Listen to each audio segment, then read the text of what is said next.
What's crackin' Big Smackin'? My name is Import, help me slow it backwards, and welcome back to another video here on the channel. Today, I wanted to talk about the tomb and all the information coming out about it. And for this video, I'd like to do something a little bit different. Instead of talking about all the positives first and then going into the stuff I don't like, I'm going to start with the stuff I don't like. That way we can end off on more of a positive note with the stuff that I actually do like, and the stuff that is coming out that I think is going to be a big deal and is rather important for the game and the community as a whole. I'm pretty excited about this new update, but I am cautiously optimistic about it. There is quite a few things I don't like and don't agree with going into this update, so without further ado, let's just talk about the things that I don't like first. So first and foremost, I don't like how quickly these maps are coming out. While, yes, I love the pace we've been at, eventually these maps are going to slow down, and the pace is going to be thrown all over the place, and we're not going to feel as if we are getting content consistently anymore, even though we were before. Along with that, the pace at which these maps are coming out has me thinking that they're starting to sacrifice quality for quantity. I'd rather have less maps that are more impactful and better for the game and the community as a whole than I would, quicker maps more often that are just kind of decent at best. Not saying that that's going to be the case here, but I am saying that I am a little concerned about that. This one kind of goes into a positive as well, but I'll get into that later. The first thing I want to say about the map itself is that the map itself seems very, very much like a too bright of a map. One problem I've had with Black Ops 6 so far has been the coloring. It feels a little off. It doesn't necessarily feel like Zombies style to me with the way the maps have been colored and designed. Don't get me wrong, the maps have been good. They just feel a little off. Like, Terminus is probably the best example of one that's actually pretty decent, but like, other than that, Citadel de Mor and Liberty Falls both are kind of lacking in a little bit of atmosphere, and I do think Citadel de Mor is way better than Liberty Falls, and is honestly a better map than Terminus, but even then, the coloring and lighting just feels a little bit off, and the tomb spawn area, at least, is the same kind of feel for me, you know what I mean? Now, that cannot be said for the rest of the map, but again, I'll get into that in a second. Next thing I wanted to talk about is the Shock Mimic is back. The Mimic is back. For those of you who don't know, the Mimic was on Firebase C originally, and then it got brought back on Outbreak, and then it got brought back again in MWZ, and then it got brought back again in MWZ as the Shock Mimic, which was kind of like an HVT version of the Mimic if you played MWZ at all. And I'm not excited about this. I'm getting really tired of the reuse of enemies, and I've talked about this multiple times on the channel now, but it really seems like it's getting worse and worse and worse, which is evident by the fact that not only is the Mimic coming back, but it is the Mimic and the Amalgams are coming back as well, and the bug round is yet again Vermin. Like, I'm sorry, I just can't get behind this consistent lazy reuse of the same enemy types. It's boring, it's lazy, and it makes me feel like Treyarch doesn't give a damn enough to actually put in the effort to make new boss enemies or make new special rounds. To me, it makes it feel like the game is just being carried by these really annoying enemy types over and over again. And along with that, the Mimic and the Amalgam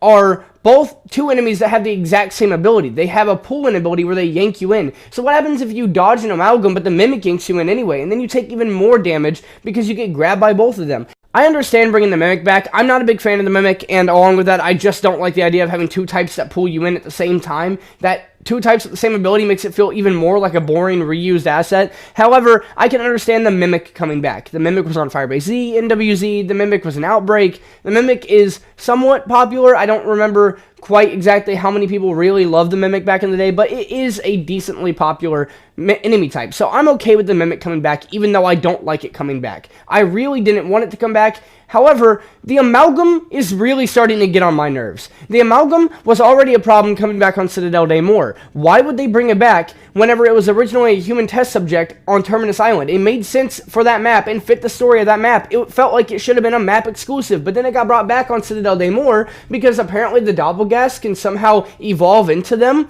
which makes no sense because, again, it was a human test subject, not a Dark Aether creature. So how do the Doppelgas evolve into Amalgams? And then let's take that even further now and go on to this new map, the Tomb, where supposedly Doppelgas aren't going to be there, at least from what we know so far. So please tell me how it makes even less sense now that the Amalgams are going to be on this map. Like, it doesn't make any sense to me. How would the Amalgams get over to France? How would they get over to the dig site, to the tomb? I don't understand what the purpose in bringing them back is. Like, it doesn't fit the story, it doesn't fit the lore, everybody hates it, it doesn't fit the gameplay. No one likes the reuse of Amalgams over and over again on every map. This is the third map in the same game that Amalgams have been on.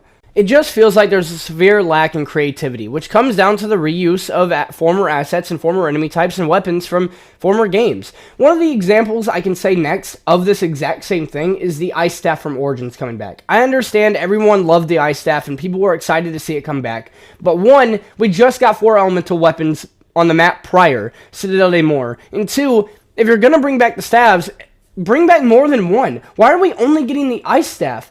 And along with that, again, it's just another reused asset, another reused wonder weapon. We just had the jet gun 2 maps ago on Liberty Falls, and now you mean to tell me that we're getting the Ice Staff for this map? Like, it really feels like we can't get anything original. There's also so many rumors and leaks about the Ray Gun Mark II coming back. Don't! I'm sorry to all the people who want to see these weapons back and that they think they're just God's gift to Earth, but I want to see originality. I want to see more Beam Smashers. I want to see more like the 4 elemental wonder weapon swords. And I understand that like we're kind of getting in every other map scenario right now, but I'm getting tired of reused amalgams, reused vermins, reused bug grounds, reused mimics, reused mangors, reused abominations, and now reused wonder weapons every single year. It's getting annoying. And even further onto that point, reused perks. Death Perception, in case you guys didn't know, is the perk that's going to be coming in to the new season with the new map, and that bothers me because it really feels like every single year they're doing this thing where they get rid of a bunch of perks that they already had in the game the year prior, and then bringing them back as if they're totaling brand new perks.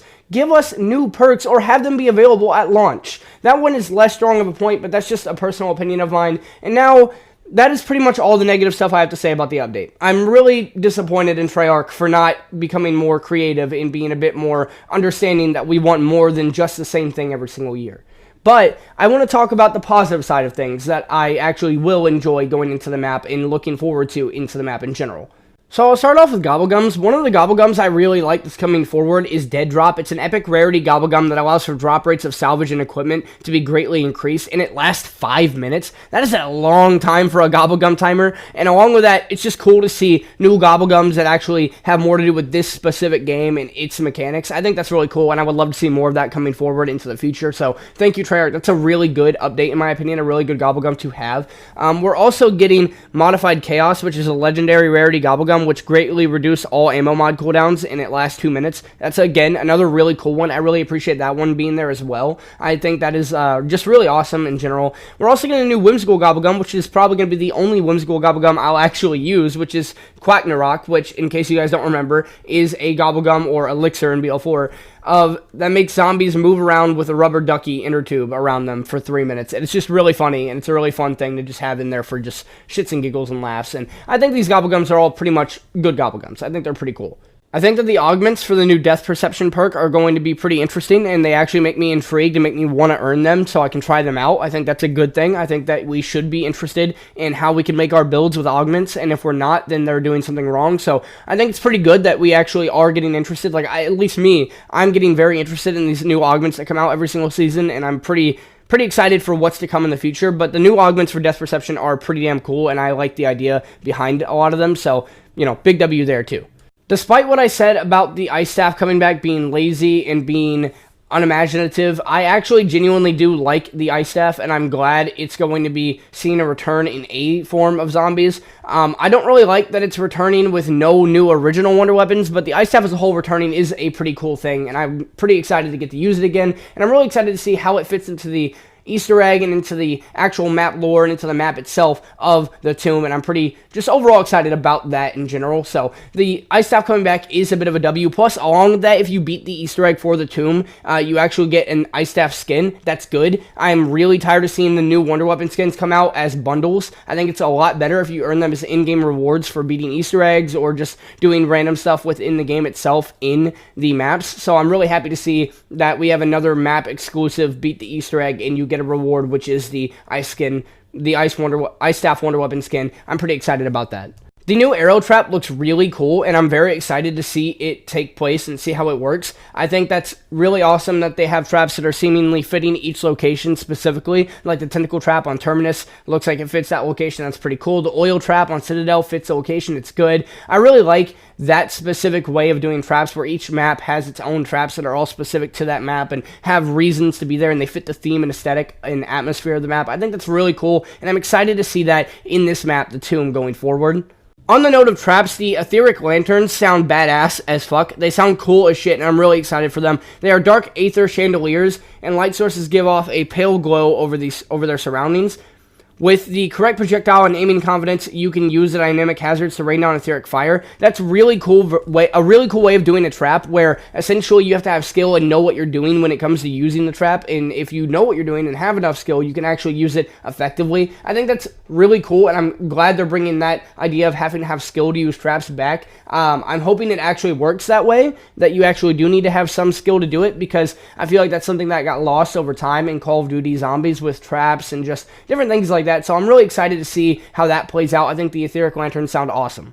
While I said that the spawn area of the map looks boring and unimaginative and doesn't really look that good, I completely disagree with the rest of the map on that statement. I think that the temple and deep excavation, I think that the doorway to nowhere and the dark aether nexus, all of these pictures, all of these areas we've gotten to see look genuinely amazing. Like, they look so good. Like, here's a picture of the shrine. It looks so genuinely good in the tombs themselves. Dude, it just looks amazing, and the map looks like it has so much atmosphere and aura, and I'm very excited to see what comes out of it in the future. I'm very happy that Treyarch is starting to add more coloring and lighting to the rest of the maps. Again, the spawn area just upsets me a little bit, but other than that, it looks like a genuinely amazing looking map, and it looks really good, and I'm very excited to see what the future holds for the map in general when it comes to what it will look like, what it will play like, how it will feel, and stuff like that. So, big W on Treyarch's part when it comes to the map design. It looks fucking awesome. We got the basic crew coming back, which is awesome. I like a map with having a main crew. I love that. I don't like Liberty Falls as much because it doesn't have a main crew. I still like Liberty Falls. I think it's pretty good, and it has a place where it belongs, but I just don't like it as much as the other maps, because me personally, I'm a story guy. I like hearing the characters talk to each other, and so obviously we got Weaver, Gray, Carver, and Maya coming back. We got Peck, the Sambot, Ravnov, Strauss, and Raptor 1, but then also we have Sir Archibald from Black Ops 4 coming back, and I'm so excited about that. You have no idea how excited for the story I am and for the characters and how everything will play out. I'm genuinely hooked onto the story. Now, there are some things that piss me off that don't make sense in the story that I wish they would clear up, but, you know, we still got plenty of maps to go, plenty of DLC to go, so we got plenty of time to really delve into the rest of the story and hopefully have them cover up some things and fix some things, but overall, that's pretty much it. I'm really excited for the map, but there are some things I'm heavily disappointed in Treyarch for. I am happy that we're getting the co-op pause timer. That sounds awesome. That sounds amazing, but again, overall, I'm just not really too enthusiastic about some of the things that are coming to the map, but I am very excited for the story and the map layout and the way it's designed and the way it looks, and so hopefully you guys are going to be there with me, for this new map whenever it drops. I will be streaming it and doing the Easter egg hunt, so I'll see you guys then. I'll see you guys in the next stream, in the next video, and in the next map. Peace out.